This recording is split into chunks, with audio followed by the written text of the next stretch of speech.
السلام علیکم ناظرین، تو آج ہم سور یعنی پگ کے متعلق کچھ معلومات حاصل کریں گے۔ سور یا خنزیر کو خوراک کے لیے بطور مویشی پالا جاتا ہے۔ خوراک کے لیے پالے جانے والے سور سے پورک اور بیکن بنایا جاتا ہے۔ مویشی کے طور پر پالے جانے والے سور کا رنگ عموماً گلابی ہوتا ہے، مگر پالتو سور کئی رنگوں کے ہو سکتے ہیں۔ سور عموماً مٹی میں لوٹیں لگاتا ہے تاکہ خود کو سورج کی روشنی سے بچا سکے۔ اسی وجہ سے کچھ لوگ اسے گندگی اور غلاظت کا شاہکار سمجھتے ہیں، تاہم اصل وجہ یہی ہے کہ جوؤں وغیرہ سے بچنے کے لیے سور مٹی میں لوٹتا ہے۔ اس وجہ سے اس کی جلد نم رہتی ہے اور گرمیوں میں جسمانی درجہ حرارت کم رہتا ہے۔ یہودی، مسلمان اور کچھ مسیحی گروہ سور کو حرام سمجھتے ہیں اور خوراک کے طور پر نہیں کھا سکتے۔ اسلام ایک پاکیزہ مذہب ہے اور پاکیزگی کو اختیار کرنے کا حکم دیتا ہے اور پاکیزہ چیزیں ہی کھانے کا حکم دیتا ہے۔ خنزیر یعنی سور کے بارے میں قرآن پاک کی نصوص بالکل واضح ہے۔ خنزیر کا کھانا اسلام میں مکمل طور پر حرام ہے۔ اللہ رب العزت قرآن کریم میں فرماتے ہیں، یا ایہا الذین آمنوا کلوا من طیبات ما رزقناکم واشکروا للہ ان کنتم ایاہ تعبدون انما حرم علیکم المیتۃ والدم ولحم الخنزیر وما اہل به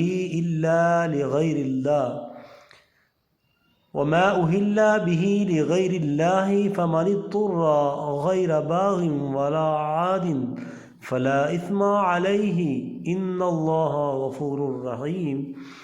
سورۃ البقرہ آیت نمبر 172-73 میں ارشاد باری تعالیٰ ہے، اے لوگو جو ایمان لائے ہو، ان پاکیزہ چیزوں میں سے کھاؤ جو ہم نے تمہیں عطا فرمائی ہیں، اور اللہ کا شکر کرو اگر تم صرف اس کی عبادت کرتے ہو۔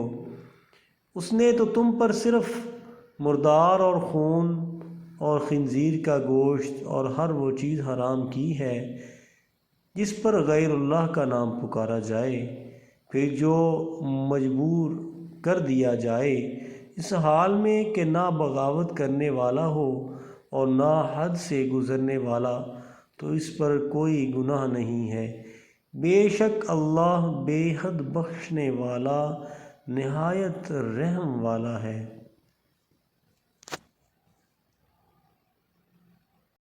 سائنسی تحقیق کے مطابق سور کا گوشت کھانا انسانی صحت کے لیے انتہائی خطرناک ہے، اور یہ جانور انتہائی ذلیل اور گندا ہے، کیونکہ سور اپنی مادہ کا دوسرے نر سے ملاپ کروا کر خوشی محسوس کرتا ہے، جو کہ باقی جانوروں میں نہیں دیکھا گیا ہے۔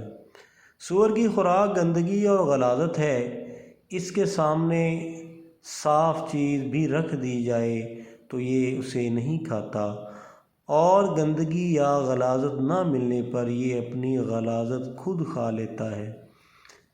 دوستو، اب سوال یہ پیدا ہوتا ہے کہ اس قدر گندے جانور کو اللہ رب العزت نے کیوں پیدا فرمایا، اور سور کی تخلیق کے پیچھے کیا وجہ تھی؟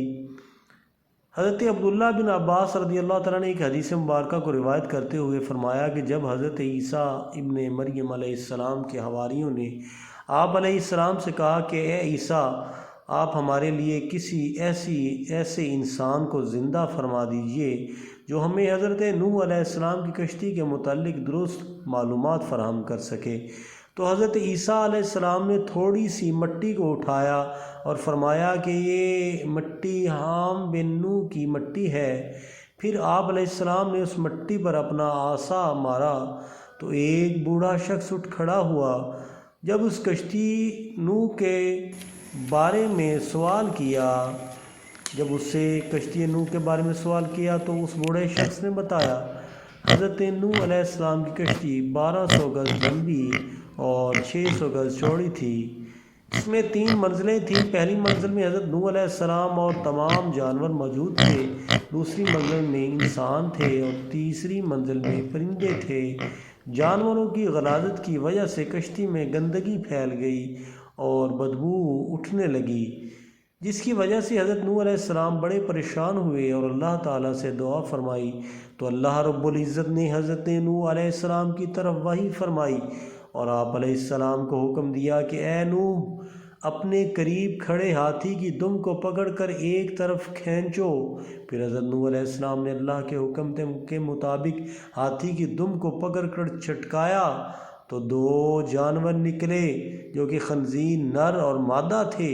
یہ فوراً جانوروں کی پھیلائی ہوئی غلاظت کی جانب لپکے اور کچھ ہی لمحوں میں ساری گندگی کو چٹ کر گئے۔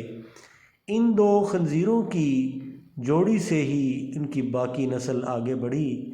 آپ سمجھ چکے ہوں گے کہ جس جانور کو اللہ تعالیٰ نے گندگی صاف کرنے کے لیے پیدا فرمایا وہ گندا ہی ہوگا۔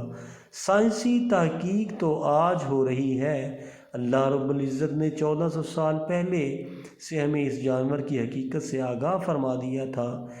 بے شک ہر چیز کا مالک اور خالق اللہ ہے، وہ جیسا چاہتا ہے کرتا ہے۔